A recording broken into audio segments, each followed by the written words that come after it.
Welcome back, man. It's the home team, episode 7. We live again. It's your boy SB. What's good with it is Banks. And before we go any further, we got a new addition to the team. You know, this is a home team. It's gonna keep growing and continue to grow. So we got a new member to the team. I'm gonna let him introduce himself and tell you a little bit about him. Yes, sir. What's good? So my name is Darren, man. I've done this podcast thing for a minute, you know what I'm saying? So you probably have seen me, probably have not, it doesn't matter. But I'm here now. I'm excited. I'm ready to get my input on other things, pick up the brains, put some entertainment in here, be excited, be enthusiastic, you feel what I'm saying, and do what I can do. Welcome, my brother. Yes, sir. Appreciate it. And as we get started into this podcast, we got a special guest today, man. We got the two-time bar passing, lawyer on here today, man. 2 times, man. We're going to call him Jamal 2 times a day, but we got we got Jamal Abdulrasheed here, man, doing big things from a lawyer standpoint, from an entrepreneur standpoint, and also from a new fatherhood or almost new fatherhood standpoint. Ooh. So we appreciate you for letting us interview you and taking time to sit down and talk to with y'all, man. We can talk about anything. Although we was talking about earlier, we can talk about anything, bro. So I'm looking forward to just running through some things, man. Hopefully we drop some gems and get to know each other better. Appreciate it. Appreciate that. Welcome, my brother. Welcome. Before we jump any further into anything else, we're going to talk about our number one sponsor, our presenting sponsor, and that is Jet Life Co. JETLYFE. And as you see on his shirt, that is JETLYFE.com. Coming straight from Chicago, stands for Positivity, Love, Family, and Friends, with a goal to unite Chicagoland area through high quality designer brand. We just want to say shout out to those guys, Reem and Sean. Appreciate you guys for letting us, rep your brand and keep, bringing the words to your brand. Love what you're doing with your brand. Shout out to my boy. Fire. So next we're gonna jump into the big homie word of the day. All right, so big homie word of the day. This is for those who are new to the episodes and new to the home team saga. What we do. We talk about basically I talk to God every morning. Big homie is God, so that's depending on what y'all relationship is with him. That's what I call him. That's what we got locked in. But what he told me today, first of all, thank God for another day. Big homie said there's not enough kind acts being showed to people out of love. A lot of the acts that are being shown aren't being shown at all, or it's out of self gratification, self value, trying to get your own good feelings out of that, but it's not out of love. He said that we tend to complain about evil and how the world is so evil, but we tend to fight evil with evil. We always getting our lick back, as my boy ESTG say. But yeah, always trying to get the lick back. He said we got to combat that evil with love, and that's going to change everything, you know what I'm saying? So make somebody else's day, wake up in the morning and stop worrying about what somebody can do for you, do something for somebody else. Oh, that's facts. I do agree totally, man. No matter what your religion is or where you at, I feel like you can agree with some type of word, man, whether you put it into your own words or not. When we doing things in life, man, you shouldn't have a hidden agenda. I mean, sometimes you got to have an agenda, we understand, for business purposes, but when you're doing things out of love or kindness, it shouldn't come with no IOU tag to it. You should be able to do those things and just get the gratification out of doing something good out your heart. So I feel like everybody should be able to relate to that. That's fine. I appreciate that, Banks, man. You always come with that heat with the big homie word of the day. As we move forward, we want to jump straight off into Magnolia Green. I want to make sure I'm saying it's Magnolia, right? Like Magnolia. Okay, so Magnolia Green Co products. Please tell our viewers, tell us, dive into a little detail or at least a little background about how you started Magnolia, you and your brother. Yeah, correct? Man. So we're actually in the process of a huge rebranding. How you guys came with that? New stuff, man. It's gonna be dope. But my brother and I, we went into business early last year. We didn't drop until late February this year, and we're Magnolia Green Grooming Company. So we make handmade beer products and candles as well. And the entire purpose behind our product is to remind men, it's a small part of your day, right? It's your morning routine. Remind them through that, that you're important, that you to affirm yourself and to kind of to be intentional about the things that you're putting on your body. And so we have a natural product that we use, you can put on your skin and your hair, your beard. And through that, we want to impact people. So with our business, it's not just, we're not here to make a buck. It comes with a mission. And, our mission has been particularly, men's mental health and therapy, and finding ways to really tap in with yourself. And, since we've been in business, at least 25 black men have come to me saying that they're now in therapy through this. So that's a beautiful thing, man. That's a championship for us. And, everything else is just a benefit. So that's who we are. As far as our name, we have a very unique name. Everything's been intentional, though. So our name comes from our business dedicated to our grandmother. We're from Hallville. So she lived in Hallville for 5 decades, maybe. Raised, my father there, and we ended up being raised in the neighborhood as well. And so Magnolia comes from the tree that was in her backyard. It's a magnolia tree. And every spring it blooms these beautiful flowers, right? So that's in our logo. Mm-hmm. That's dope. What's even doper is that tree is the state tree of the state of Mississippi. So that's where we're from. So she planted that purposely.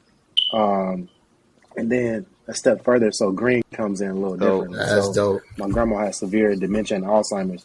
So, I don't even know if she knew my name at some point, before she passed. That's how bad it was. And one day my brother and I were out on the porch, painting her porch, and we played some Al Green. And, bro, she's in a wheelchair, bro. We played some Al Green, like Love and Happiness, and she knew every word. And that's crazy, bro. That's crazy, bro. So that's the power of music, man. So that's dope. How we came to put those words together, I can't call it. But it's just some things just happen, bro, the way it's supposed to be. So that's who we are. We're really just getting started, man. We got some dope shit lined up. Dope. We in talks with like Whole Foods, man. Like we trying to do this the right way. This ain't no side hustle, you feel me? So that's a little bit about the brand and where we headed. That's dope, bro. That's dope. And we talked about this on a previous podcast. 9 times out of 10 when we do business, and I like to hear you say that we dotting our I's and crossing our T's. We hop into business and we push. We so happy and proud to push out a brand, but we're not taking time to polish it and make sure we checking every detail to make sure we delivering a brand that people gonna want to continue to enjoy. So just hearing you saying, we rebranded, we came out with an initial brand launch, and we seen maybe we should do this, or this didn't work. Let's try to do this. I feel like anybody listening to this podcast in general, like that's things we gotta learn and key on. Sometimes you might not hit the home run that first launch, but learning from that and relaunching it says a lot to you guys' character and to the pride you have for your grandma to understand. Okay, we can still get this done. Maybe we just gotta tweak something this way. Mm-hmm. So I love that. And then you kind of led right into our next question. How hard has it been to convince? Because, women take care of themselves. So, they call it a pamper day or, beauty sleep or whatever they want to call it. But men, we taught to just shelter all that. And get a haircut and that's it. Like, we don't, I know some guys that get clear coats, and I know people look at some of those guys like, you weird, like you get a clear coat or things like that. So how hard has it been to, convince people or convince men to care about their actual, it's mental not easy. And physical health? It's not easy. It's such a taboo thing. I think the what's made it easier, the way I've gone about it, is it starts with me. So like I have to start the conversation and be open. And when I'm open, it's like, okay, that nigga is going through the same shit. Then like, you know what I'm saying? Then, I am too. So I think it started with me, and then it started with me bringing on, like we would do like a Magnolia Monday where we would bring on people from different walks of life. And when they would see that those niggas was opening up too, it was kind of like, oh shit, like they really going through the same thing as me. So I think it started there. It was kind of like, all right, I got to open the door here. And then I got to bring in my friends, and they got to open the door too. So they got to see that my friends and I are talking about these things. And so it kind of started, it really had to start internally. Like, I had to go to therapy first, you know what I'm saying? I had to start talking with my friends different. And then all them niggas did the same thing, and our conversations changed. And then so it was authentic. I'm not pushing out something I'm not doing myself. So I think when you go about something that way, when you really show that you're not trying to preach to somebody, but you like walking the line with them, like you really like, let's grow together. I think that's when it really flipped the switch and people started, buying in and investing. And then it's easy to toss in a product after that, right? Like think about why you buy like Nike or LeBron's or what have you. it should be weak sometimes, right? But it's not about that. It's about him, the brand, what goes with it. It's about him. How it makes you feel. You believe in him. Mm-hmm. So that's what we're going for. So it hasn't been easy, but I feel like when I open up and show how I'm going through the same things, that's what makes it better. Yeah, bro. And I can, go into now where you told us a little bit about, why you created the business. I can definitely appreciate it now because I'm going through the same thing with my granny, but I think she's in her steps of Alzheimer's now. So I'm definitely buying into the product now because now I have that connection into it, bro. So, a lot of entrepreneurs, a lot of them has openly said that their failures have driven their success, and so when you coming from you, right, passing the bar twice, not easy, going through law school, not easy, right, everything happened around you. What are some challenges that you faced dealing with and trying to create Magnolia and building? I think there's been plenty of challenges. I think one challenge was time, because I do have like a full daytime legal job, where I'm a deal lawyer, so I help companies buy and sell. Right. And so that can get busy. That can be 60, 70-hour weeks, you know what I'm saying? So it's time. I think to fix that problem, I think I just quickly realized, the business started to become a part of me, so it didn't feel like work. So, you know what I'm saying? So that's how I remedied that. I think another issue was it's humbling, like realizing that you may not be the best person to do everything for your business. So I'm not the best to create the logo or the website or the design of the labels or to work with suppliers. There's a lot of moving pieces to build a website, to find content, you know what I'm saying? So like being comfortable dishing those off to people, finding people you trust, that was tough. Another thing is working with my brother. It's a different dynamic when you mix blood and business, you know what I'm saying? A lot of people really keep that separate. And this was tough for us because we're learning about each other and trying to build a business at the same time. And so we really butt heads a lot, bro. We really butt heads a lot. We used to until we found that common ground. I think, to have gone through what I went through just to make it through school and, my career, whatever, it really takes like a type A personality, bro. So I can come off a little strong and direct. But what I learned was a different type of leadership. You want to empower people. You want to make people feel like they have a voice and like they have, they're leading. They have a sense of direction as well. So those are a few challenges. I think another challenge was not getting too attached to the business to where it becomes like a passion project. Because I think a lot of businesses go wrong, black business or any business, is when they become too attached to it personally. So they try to use it as a way to prove themselves or prove things about themselves. Like they use it to show off themselves, you know what I'm saying? And so separating that. Like this is a business on its own. I might not own it one day. So how do I really, check the boxes and make sure it's a solid business with or without me, instead of it just looking like another Instagram page that I made. So I think those are a few challenges that we kind of had and how we worked through them. That's dope. Facts. I'm glad you spoke on. Go ahead, Banks. You got something? Go ahead, because yours might be a little bit. I don't want to change the topic if you want that topic.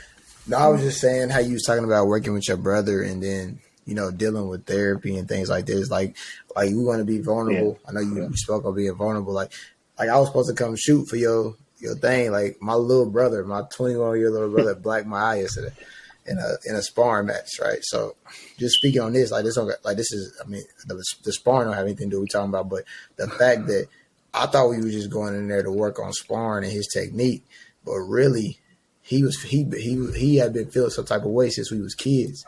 So he took that time to get in the ring at that time and let out all his aggression that he had on me that built up for 20 years, almost 20 plus years. So, we almost come to blows, and then to find out the stuff he was mad about, it was a simple conversation, or redirection or him just speaking on it could have changed the whole dynamic of it. So like, as we talk about, being vulnerable and men opening up to men, that's things we got to do, especially when you say mixing blood with business, because as we know, business and money can kill family or friends faster than anything.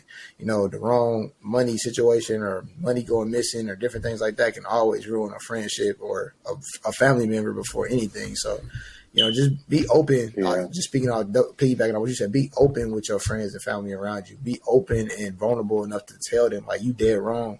I feel like this is why you wrong. Let's see what we, don't be disrespectful about it, but be vulnerable and open to, somebody saying that you treating them wrong, that they can tell you that, and y'all redirect and come to a common ground. Yeah. So just handling different situations like that, it's kind of tough with family or friends, and especially in business. Yeah. I definitely feel that. So now that I'm glad I let you go, because that's something that you said, as far as you gotta be able to break down to get to that common ground. A lot of our society and a lot of our environments that we're raised in, or just the simple culture, is very aggressive, very macho, very, very, like, high strung, prideful. So at what point, and this is not only for to highlight how it worked for you, but also to help others come to that step of growth.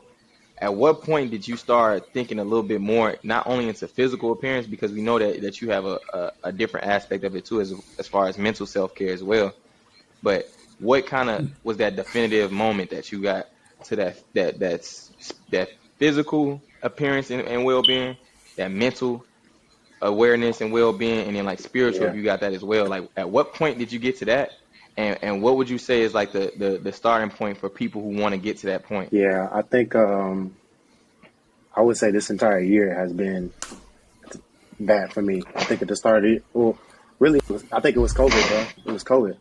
Like, that shutdown where you really, it slowed you down. It slowed us all down. All the shit that you was pursuing, like, it's done. It's done, bro. You in the crib. What you gonna do? You can only play video games for so long. You're not going out. You're not in the mix. All those things are gone, bro. Yeah, I'm on the game. I was definitely on the game, bro, for like 6 months. I'm like, man, fuck, can do this shit. Nah, I feel but you, yeah, though. Hell yeah. I think the slowdown. I think the slowdown really made me reevaluate a lot of things, what I wanted out of my life, and I think I made the decision that, in order for me, I think I accomplished a decent amount of things in my life. I had a lot of failures. Took a lot of work to get there, but I feel like in order for me to get on the other side of any of this, to really to fulfill my potential, all my work was mental from that point forward. All mental, bro. All mental. And like an NBA player, thinking like there's hella talented NBA players, but they literally can't get right because of the mental, right? That's how I felt. I was like, okay, I got here off of, God's will, luck, talent, willpower, just grinding. But once you're a real adult, bro, a real man, it's all mental finesse. And I was like, how can I really, because I'm stepping into the age where I got family coming, you know what I'm saying? I got to take care of people. I know where people went wrong before. I know I don't feel right. How do I get to the other side of that? And I was like, all right, I got to break all this shit down. And so I think that's what it was for me. It was like, all right, how do I really be who I say I want to be? And so, okay, that's what it was. So that second part, when I said, where would you tell people to start at? Would you tell them to get that isolation? Because that isolation is a very dangerous spot, and I did the same thing that you did, and it forced you to see a lot of things that you wanted to ignore, and a lot of things you was unconscious about, suppressed things that you got to battle to get out of that hole. Yeah. So would you start with isolation? What would you start with? I wouldn't start with isolation. I wouldn't even say I'll start with that's dangerous. I think it's dangerous. I think there's not one way to do it. I think for me, what I did was I started reading. There's a quote that says, like, anything you want to learn about life is in somebody's book. It just is, bro. It just is. Anything you want to learn. No. And so I started reading books that, really talked about spirituality, or just looking internally. And so with time, there was a couple books. One was called The 7 Spiritual Laws of Success by Deepak Chopra. I heard it. One of the greatest books I ever read, bro. It'll take you an hour. I'm telling you, read that, and you will come out. You will have to read it multiple times. Like, can you say that one more time for the viewers and myself? It's called 7 Spiritual Laws of Success by Deepak Chopra. It's like an hour read. And he just breaks down 7 different, just laws of life. I think the gist of one of those laws is anything that you decide to do in your life or anything you come across, whether it's a purchase, what you about to say to somebody, an action you about to take, ask yourself, like, do I really need this? And what's the purpose of it? Like, what value is this bringing? Like, imagine if you did that when you walked to the mall and you was about to buy something. Like, or if you was about to, like, go holler at something, or you was about to, you know, anything. Like, if you take any situation and really think, what does this mean for me and why am I doing this? It's really kind of humbling because you're like, damn, I was really about to do that just to flex. I was really about to say that to them, this person, to make my ego feel better. So things like that. So check the book out. Yeah. I'm definitely going to check that out. And I definitely think it's different strokes for different folks. Like how Banks, how you said isolation, he said reading. Darren, I don't know what yours is or if you want to share it, but mine was just like always being a man and then having that taken away from me. So like just being able to have and do whatever I wanted, and then going back to a humbling stage where I was just, you know, myself again. I wasn't attached to nothing, or I wasn't playing football, or I wasn't doing nothing. It was just like I gotta start all the way over, you know. And I came home from school freshman year. I had a scholarship. I was at Robert Morris in Chicago. I planned to like stay there for a semester and transfer, or maybe a year. And the coach told me I couldn't redshirt, and I left. I went home. Was working at FedEx, loading trucks, and I'm sitting there like, this can't be the end.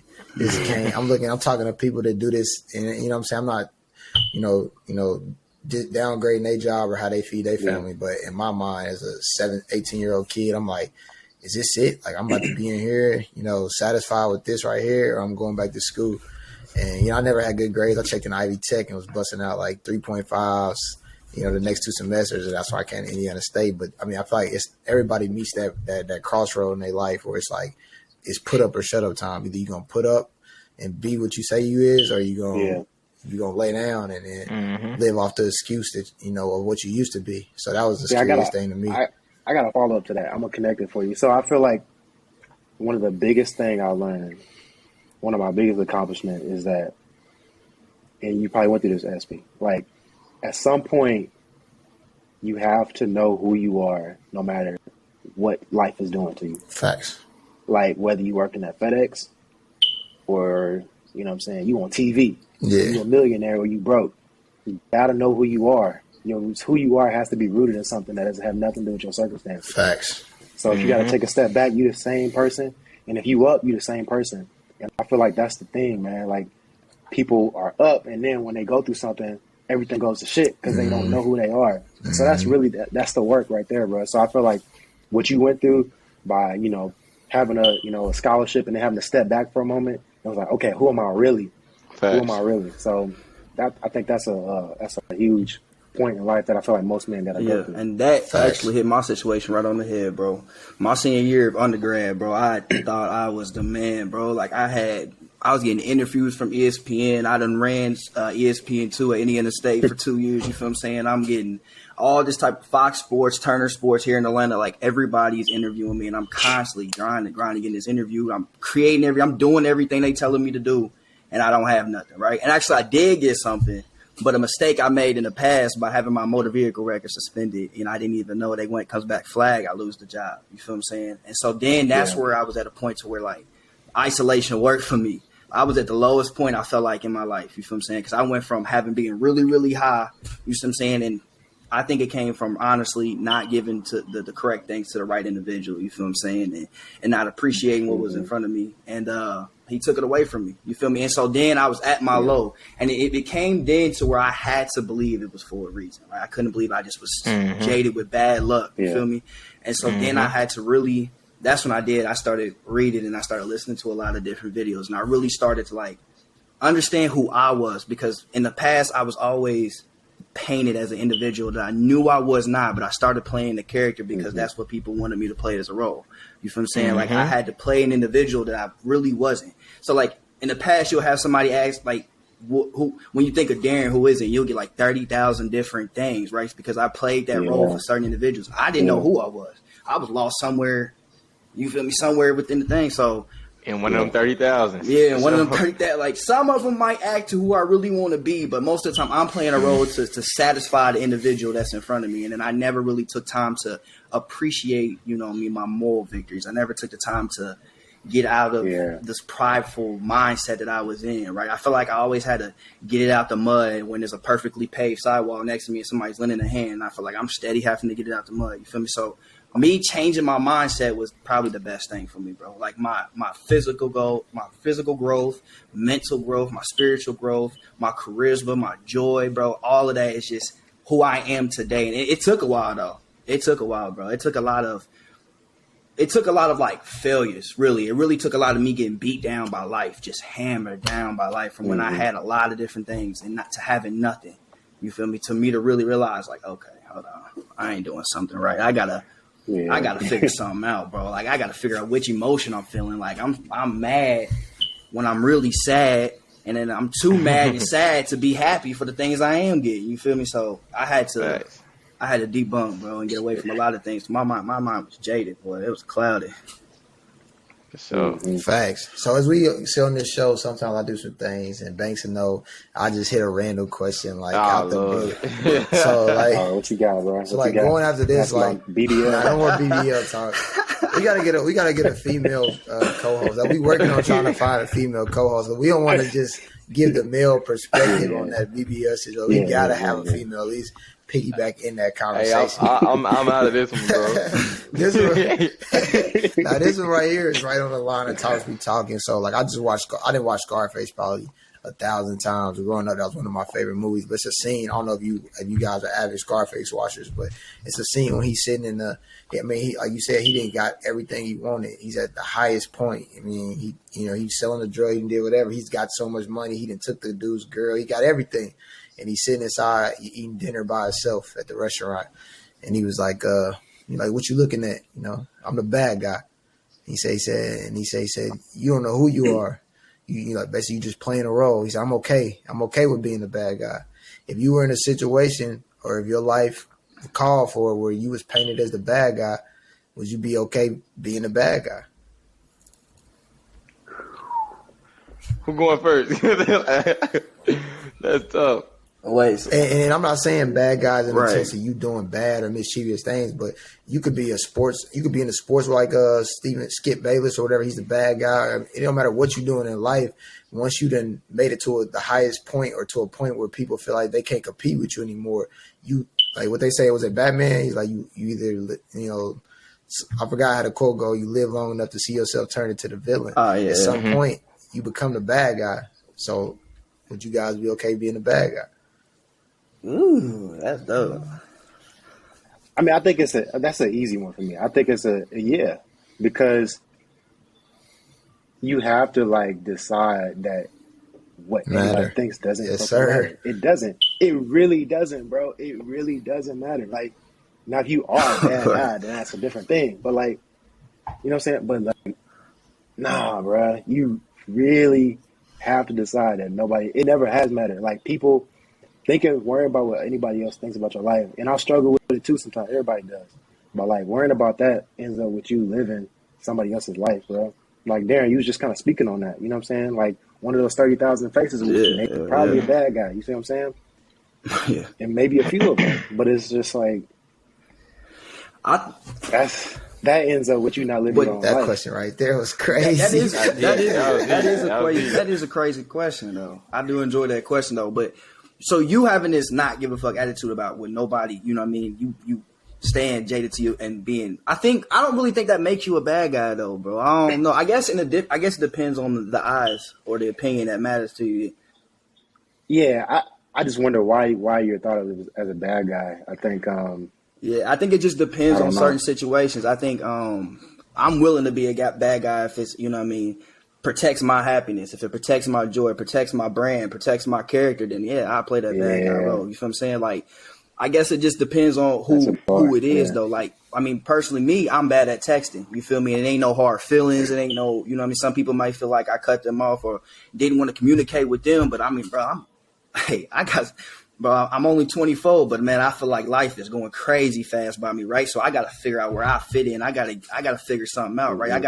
I gotta be right for me, right? Because, you know, I don't have a child or family on the way, but eventually I'm trying to get on, you know, I just seen my man's get married a couple of weekends ago. You feel what I'm saying? Things like that is inspirational. You feel me? I got good fathers around. So I kind of want that in my life. You feel me? So I gotta before I can have that, though, I got to make sure I'm Yeah. mentally ready for that. I can't bring somebody in the world if I ain't. Get right. Yeah. You know what I'm saying? I can't be. I mean, I got to be a good example for them. I got to set them up, whether it be generational wealth, spiritual wealth, whatever the case may be. You feel what I'm saying? I got to make sure I take my lessons and I can teach them the way I need to be taught. So if that makes me the bad guy because I'm, you know what I'm saying, I'm selfishly working on me, then I guess I got to be that route for you.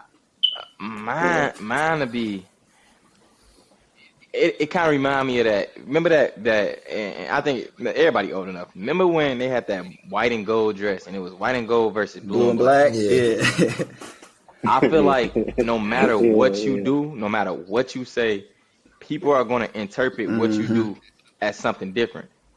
So I feel like as long as I'm acting, and I'm very confident in the fact that I'm waking up every day and I don't have no ill intent in my heart to do nothing wrong to nobody.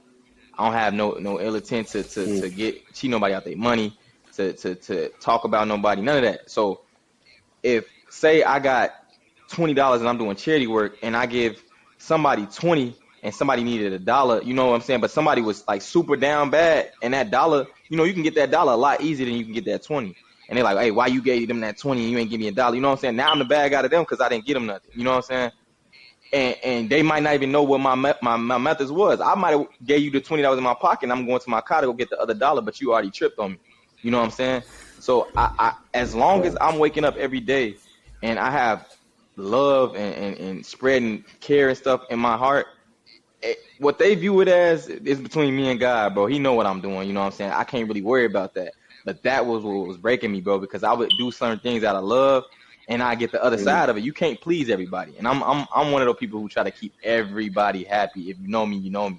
Try to keep everybody happy, bro. I was going crazy. So I'm cool with being that bad guy now. So that's my view on it. And yeah, facts. Like you got to have a code. Yeah. And I'm just flat out say I'm probably a bad guy. If you just call yourself a shark, SB Shark, bro. I'm like that's my mentality. Like it's me or you in most situations. Like it, like, and I'm all about productive competition too. Don't get me wrong. Like I feel like productive competition or make any brand, any company, anything sharper because you got 5 people all gunning for the same goal, but in a like, you know, helpful way, like how we used to do with grades. Like you ain't gonna get no good grades. Well, put some money up. That's productive competition. I'm not doing stuff to spite nobody or bring you down, but I don't like being around people who like losing or are comfortable with losing. So if that automatically makes me come off as a shark because I'm not gonna let you down. And then if I know I can push your buttons and I can get you to that point, I'm gonna continuously do it. To the point where either you're going to want to be, and I felt like when I was watching the Jordan, I think it was the Jordan documentary, like I was like, dang, that described me to a T because that's how I am. Like I'm like, if I could find the weakness in you, like I know how to, and that's a, you know, like I just said on previous podcasts, that's a curse and a gift because when I was younger, I used to use it to my advantage as in a negative way where I knew how to calm my way into things. Now that I've got older, I've used it as a more productive and, you know, by the right way by bringing the best out of people and not trying to tear them down. But like, I mean, I've been labeled as a bad guy. I'm not, you know, I put that on my shoulder and not really care. But like, I feel like all you guys hit on the same point. You can't care what people, you know, think about you. If you got swagger and you know you the man, whether you playing sports, whether you rapping, whether you a lawyer, you know, Jamal, you the lawyer, you coming in with pinstripe suits and what you think they gonna say?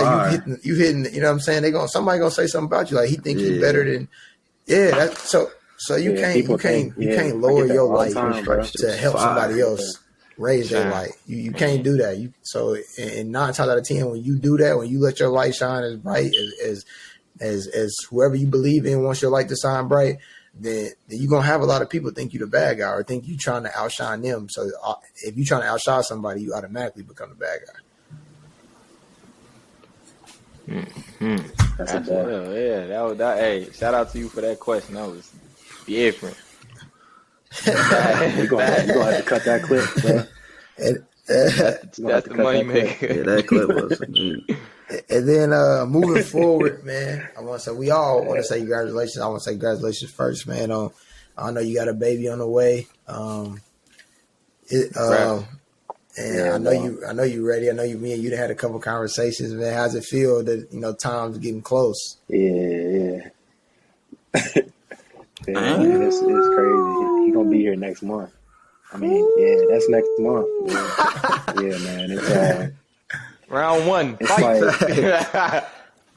like it's one of those things. I feel like I'm stuck in this spot where I'm like, I know my life is about to change, and so I'm just kind of sitting here. And wait. It's like when you about to get punched in the face, you blindfolded or something. Like and that's how it feels. Just like, my biggest drill I can give to you from this conversation is just where I feel that with my first, is making sure you there. Because, your girl, she going to go through so many emotions, and it's going to look like she's not going to want to keep asking you, like, do this, do that, or, like, she shouldn't have to ask you. But you know how women, they'll keep doing it to the point where you not even realizing that they're doing it. So just making sure hey, you need this, hey, you need to do this, you want me to do this, like, constantly keep doing it. Even though you feel like you are, just keep doing it. Because, it's called postpartum, and that's why we need to get more women on here to speak on that situation, because that's a whole nother situation. I don't think every woman gets postpartum from having delivery, but I know majority of women do, and sometimes women don't even know what postpartum is. So just learning about that, and learning what's going on with postpartum is one of the biggest things.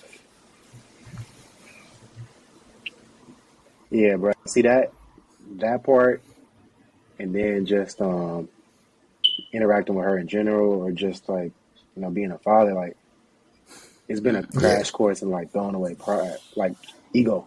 Like, bro, when you go from like everything's about me That's to tough. I know that gotta be tough. That's tough. That's tough. Wait till you get to the point. I go in the store. I go to the mall. I go to Walmart, bro. I'll be like, oh, there go the toy section. I'm buying toys. I might be going for me to buy something for myself, and I come out of there with nothing for me and something for both the boys. Like, it's so crazy. But go ahead, man. I got a homie. The last thing he had that was to himself was his birthday. And his daughter was born on his birthday. So he don't even got that no more. You feel me? Yeah. I know. Yeah, that's tough. Yeah, my boy, yeah, that's tough. But it's all fun. It's all fun at the end of the day. Sure. Like I said, it's not about money. Like, a lot of parents, and they're not even trying to press the kid. They trying to press the people around and buying every $80 pair of Jordans that come out every Friday. Kids don't know. He'll draw on them Jordans if you give him the opportunity. Kids don't care about stuff like that. So it's that time being around him, the laughter and stuff like that is what kids want. That's the gems I could give you from just already being a father. But just talking to you and knowing you, I know you're going to, pick up right where your dad left off with you. Yeah, bro, I appreciate it. I think so I appreciate y'all feedback on this. So one thing that I've just kind of been trying to do differently was, like, I think I realized, whether it's through reading a podcast, something like that, I realized that I feel like a lot of parents go wrong trying to project things onto the kids, like the things that they didn't necessarily get to do or accomplish, or what they see out of life or what have you.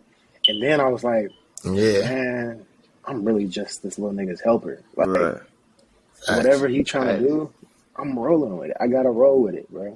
Like, I'm just trying to help him live the best life he can be, best life he can live, and anything else is a plus. Like, I've just had conversations like who do this if now. you want to.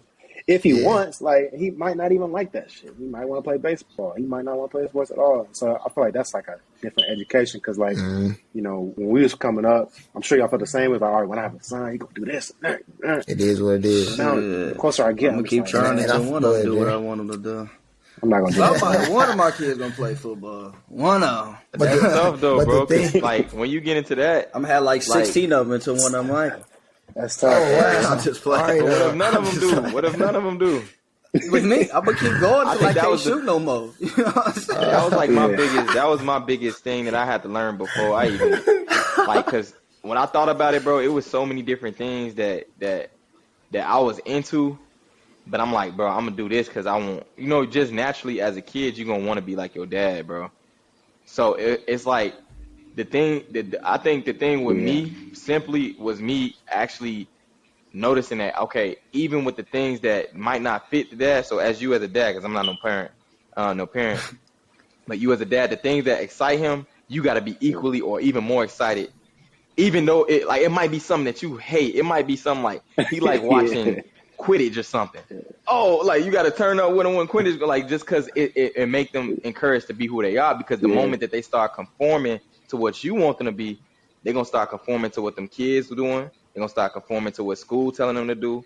And I think that was one of the craziest things with me is that, you know, I was very impressionable with my brother and my pops. I want to be like them so bad, but the things that I like too might not have got as much excitement as I wanted it to. So I'm like, okay, I'm gonna do this because this get way more excitement from him. Yeah. You know what I'm saying? So that's one of the biggest things I had to realize myself. First of all, if my son like Quidditch, he's a dog because Harry Potter's fire, bro. Yeah, that's what I'm about to say. Like, Time out. Quidditch. I said Quidditch. Some people look at it like, bro, what is that? Like, you know what I'm saying? Bro, time out. Quidditch is an imaginary sport. That ain't no real sport. So if he watching Harry Potter, he ready to go. He ready for something else. I think of the cosplay and the Dungeons and Dragons and stuff like that. A lot of that stuff is imaginary, but people get into that. I see what you're saying. Yeah, and I feel like, like your kids, like that's a double-edged sword to me because, like, as you laying a blueprint in your life and you going through life, we learn so many gems. That's why we doing podcasts because we want to pass gems down. When you have kids, it's like if you watching sports and you doing different things or whatever you into, your kids is gonna naturally gravitate to in some type of way. Like even my son Junior, I never played. I played baseball one time and I quit because my mom. And she gonna kill me for saying it. She bought me a fake glove from CVS. I didn't have a real glove. So every time I caught the ball, it hurt my hand. I'm like, I'm not about to keep doing this. So I never took interest in it. And he loved baseball. I don't know. I mean, before I started gambling on FanDuel and stuff like that, I didn't know really that much about baseball at all. Like I hit banks. So like, how I teach him like how to hit and stuff? Like none of that. So like he just naturally decent at baseball on his own. So I got to choose to support that. But at the same time, you got to understand that.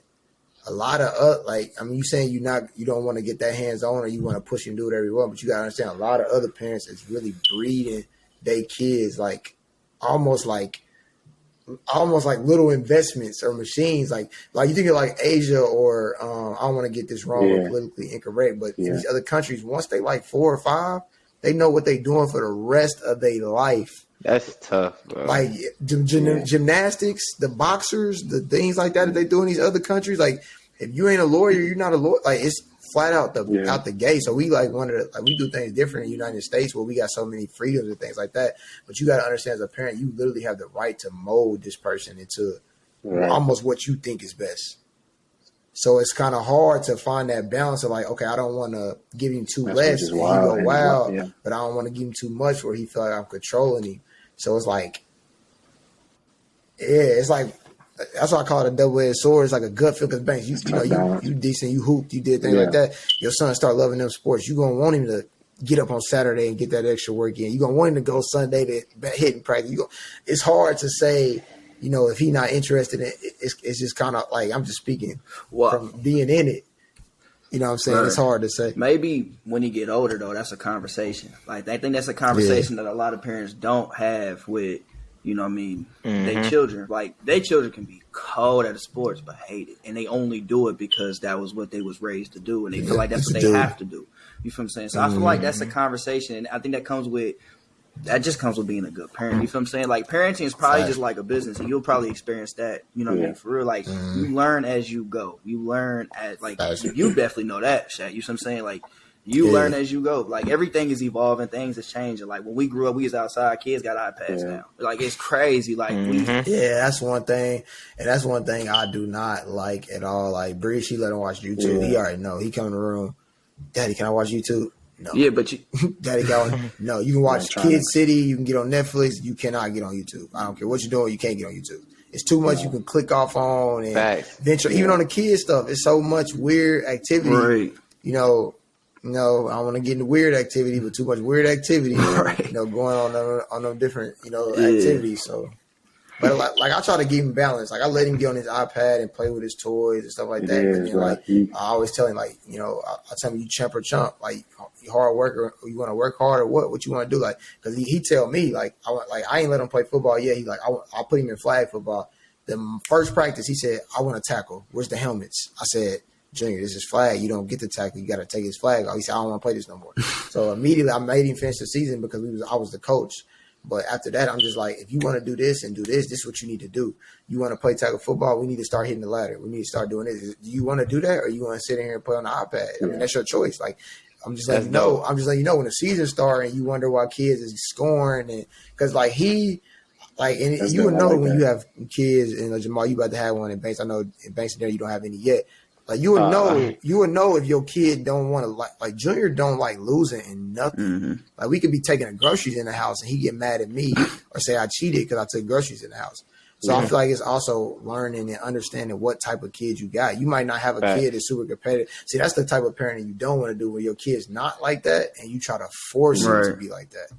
So but your kid is what you are. So whatever you showing him, like parents think is what you buying him, is what you showing him. So if my son see me getting up every day, working out in the house, I'm going outside to run, and he see me doing things the right way, he's going to immediately, like Banks, you said you looked up to your dad and pops, he's going to pick up off that. Now, if you sit in the house, I play the game too, but if I was sitting in the house all day playing the game and not getting my business done and he don't see me going to work, then he going to think the same thing. I can just sit around and do the same thing all day. So, I mean, you got to, it's often leadership by actions and not words with your kids. Exactly. As well. Yep. Leading by example. I mean, you're the direct, how can I word this? You're the first individual that your kids, like the parents, the mother or the father, are the first individuals that your kids come to look up to. You feel what I'm saying? Like, you're the first person, the direct connection between them and the world before they start realizing the world. So, I mean, as a parent now, like I said, I'm not a damn parent, right? But this is what I would want as a parent. Like, as a parent, you would want to prepare them as much as possible, right? There's some things you can't control and you can control, right? But you want to prepare them as much as possible for whatever they're set to face before they face them, right? Now, like I said, the world's everlasting. You know what I'm saying? It's ever growing. So things that we knew is not the same that we know now, right? And so we can't control all of that. But the competitive nature in SB, you see what I'm saying? Like right away, like, okay, this dude finna be a dog. We finna get him right? And that's because you competitive though. Like you have that competitive nature, and he see that you feel me? And he like, okay, wait a minute, this nigga taking more groceries than me. He got me fucked up. This nigga, you know what I'm saying? Yeah, that's what I said. Thanks. So he ain't liking it.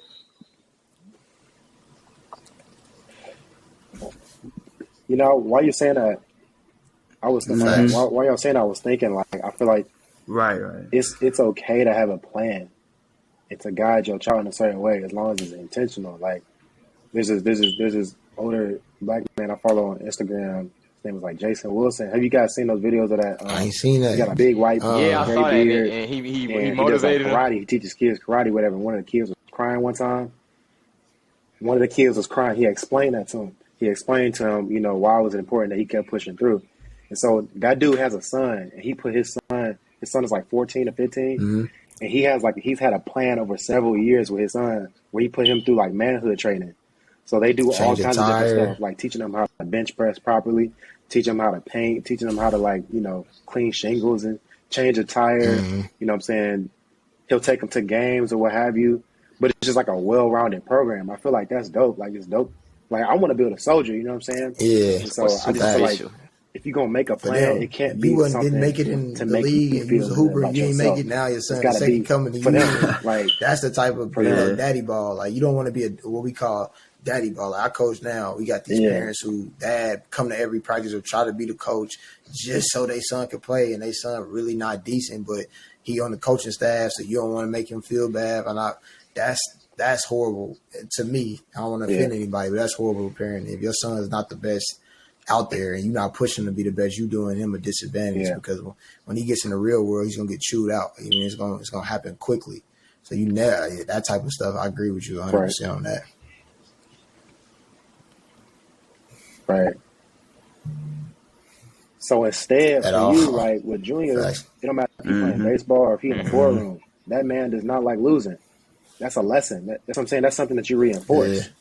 No matter what he decides to do, and I think that's what I agree. Like, what's that first moment when your son get here and get old enough? He maybe 2 or 3 or 4, maybe. Junior had his first meltdown of being like a sore loser. Like, I didn't know how to handle that. Like he got struck out and he literally lost it. I'm talking about through the bat, tears, crying, and I'm like, Like, do I talk to him about sportsmanship? He's 4. Like, I don't know how much. I'm like, Junior, I'm just telling you, you can't do that. But it's just like, I don't know how much he's retaining of what I'm saying. But I'm like, bro, there's no way at 4 years old you should be spazzed out like this about striking out like that. Yeah, that was me. That was me, bro. I think. But moving forward, go ahead, Dan. Last thing. I think another rule, a good thing to do too would be for a parent that I wish I had would, when they do get striked out or tackled in football or drop a pass, to show them that it's all right. You see what I'm saying? Professionals do it too. The hardest thing to do in sports is to hit a baseball, not to catch a football, not to kick a field goal, not to shoot a half-court shot. To hit a baseball, you cannot see a 70-mile-an-hour baseball, let alone. I just said that today. You see what I'm saying? Yeah. So even they not now. If you got a little league kid throwing 100 mile an hour on the mound, he's made in the lab. You know what I'm saying? But but to show them this is, you know what I mean. That's why I think watching. I didn't have my father growing up, so my mother worked diligently to make sure he was good. You feel what I'm saying? But I watched a lot of sports to see okay, these guys failed a lot, even as professionally as you are. These guys fail a lot. So, but I never had that talk to when I failed personally. It's different from when you see somebody else doing it, and then when you actually get it right. You see what I'm saying? When you messed up, you get this cold sweat over you, and you're like, oh my God, right? So I think having that conversation, but you say he's 4, so it's you don't know what he can really understand just yet. But what he's absorbing, I'm just trying to tell him, look, you can't. Me, I got whoopings growing up, so that's what in my mind, that's what I'm feeling like. Like you showing out, like you showing your tail. So not even understanding why you get whooped, bro. So that's how I'm feeling. Then in the back of my mind, it's like he's not really showing out in a negative way. He just pissed off for greatness. It's okay to be pissed off for greatness. Like if you want to be mad about being great, but you got to challenge that to where it doesn't hurt your teammates and it doesn't hurt the people. It doesn't hurt the game. You're not disrespecting the game. That's all to me. But moving forward, we done jumped off into kids and sports. But we just want to say congratulations again on the Congrats, kids. Bro. Thanks, bro. That's dope. So I got another ringer here since we talking about kids and family and whatnot. Appreciate it, for real. I appreciate it. How do you guys feel about the 50-50 or whatever the split may be with your significant other? 50-50 on what? Rents, money. Oh my! The cable bill. Whatever it may be. I ain't gonna lie to you. I hate that. I hate it too, bro. I hate it too, bro. And it's not because it's not a topic that's needed to be talked about. It's the answers that I see that make me so. It be so. Oh my, bro. It be what they call toxic. Yes, bro. I ain't even gonna get into that. So I'm gonna let y'all answer first, then I'm gonna get to mine. It's not even about the answer as far as it's the arrogant ignorance behind it more than anything. Because who knows the truth? You know what I'm saying? Who knows the right answer? It's the reactions and the aggression that come off with these answers that be blowing me. But y'all go ahead. I'm gonna get to mine. Who wanted first? You wanted first, Jamal? Go ahead.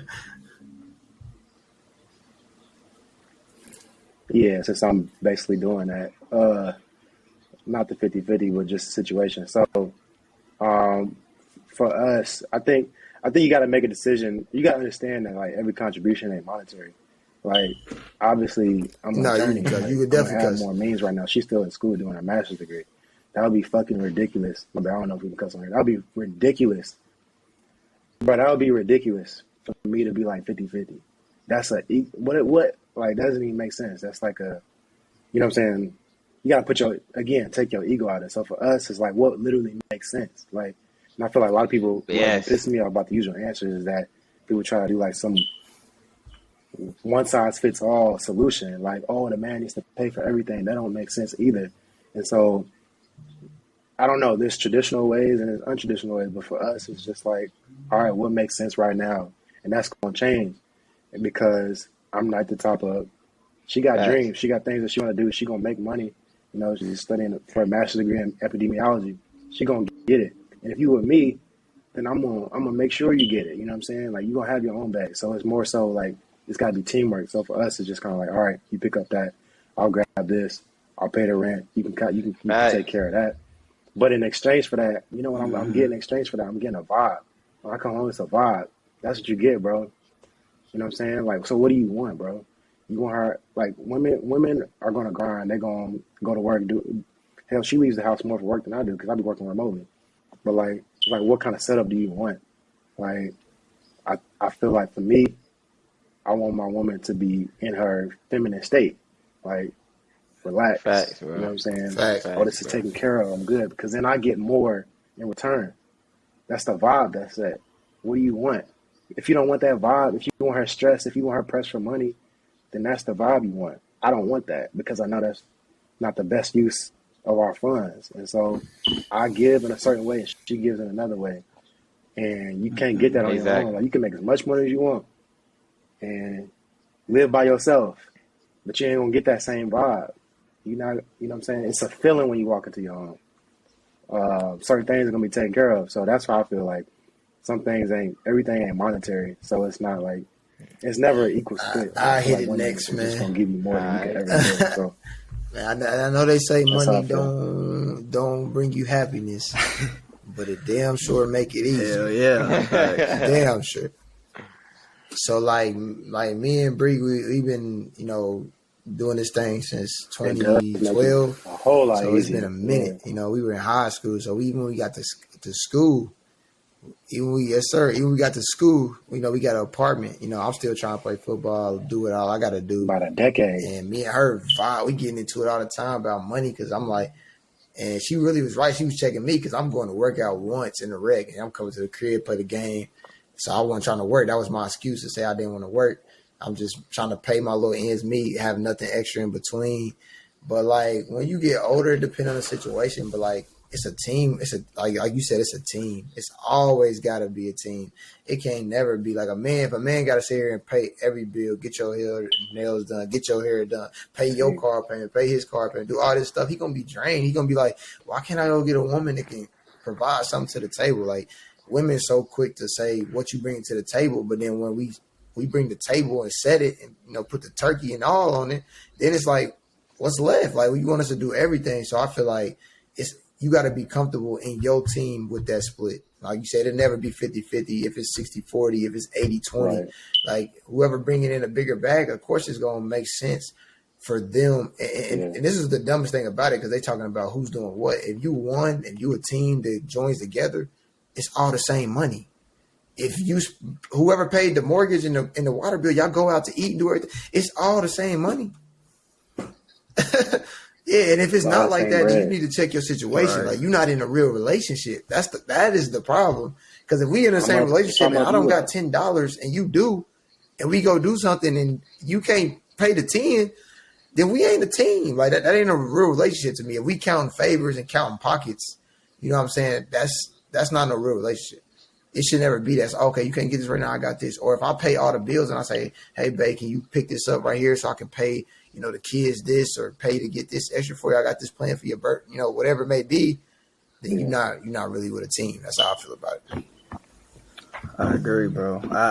I have no objections to nothing y'all said, bro. I agree wholeheartedly, bro. It's definitely Shaq hit it on the head. Like and you did too, she. Like if y'all not, you know what I mean? Like if the situation makes sense for one another, then the situation makes sense for one another. You feel me? Like if y'all not, if it's not the same money and it's me, you, me, and not we, then it shouldn't be y'all. You feel what I'm saying? And I definitely need to check your situation depending on what it is. Like the 50-50, I hate it. Like Banks said, I can't stand this conversation because of the energy that comes with it. You feel what I'm saying? Most of the people who preach the women should do all this or men should do this or women should have these set of responsibilities in a relationship and men should have these set of responsibilities in a relationship usually don't offer nothing else to the relationship. You feel what I'm saying? They don't have the vibe. Like I think I grew up in a house with a woman, so I think the hardest individuals in the world are women. You see what I'm saying? Because they're a double minority. You know what I mean? And so that they got not like, especially not a double minority. If you deal with a black woman, then they're a double minority. But you feel me? So they gotta figure it out. But like, yeah, I mean, my girl held me down, bro, for a long time. You see what I'm saying? Whether all the stupid stuff I was doing and not paying attention, and then there was times where I held her down for a while. You feel what I'm saying? And it just depends on if it makes sense for the situation, who takes care of what. You feel me? But never be complacent though. As a man, like if your woman doing everything, you shouldn't be comfortable with sitting on the bed and playing the game, whatever. You feel me? You gotta go get it, bro. Like that. Yeah, couch warrior. You can't be a couch warrior. You should never be comfortable if you like as a man, right? That should be pride kicking in right there. Pride whoop your ass for real. So like that should be pride kicking in. Can't be a couch warrior. Oh, I know we kind of went over time. Are you talking, Banks? Yeah. Yeah, you muted. Nah. Go ahead. Okay. Yeah, there we go. Yeah.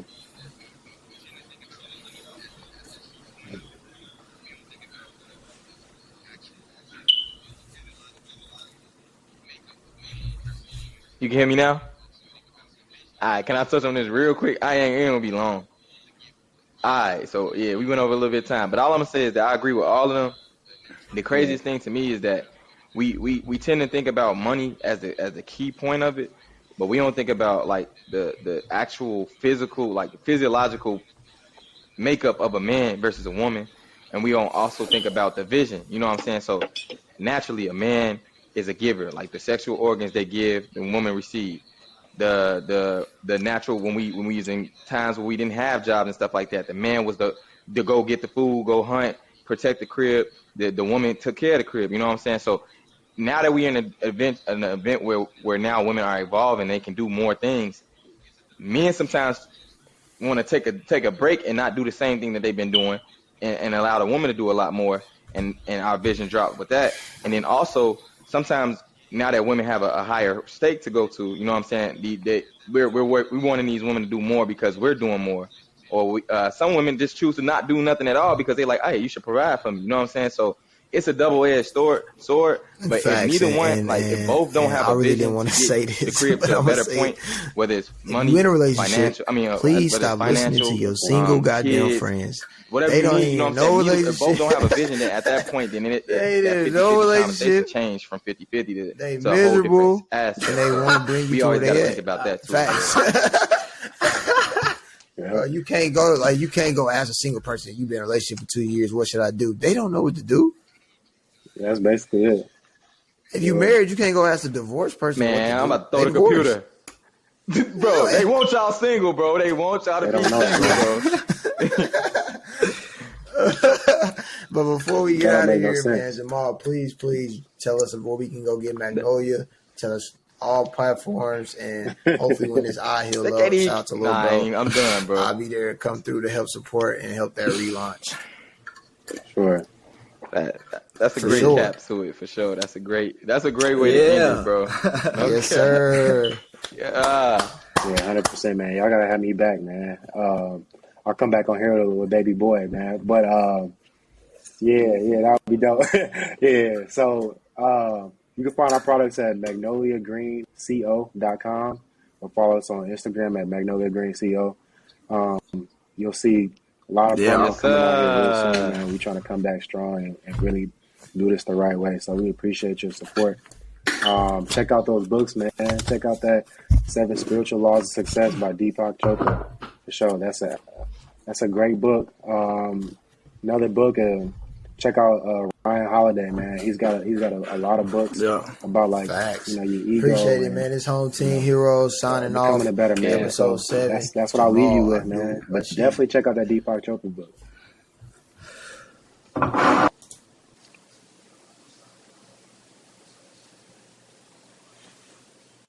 Appreciate y'all. for sure.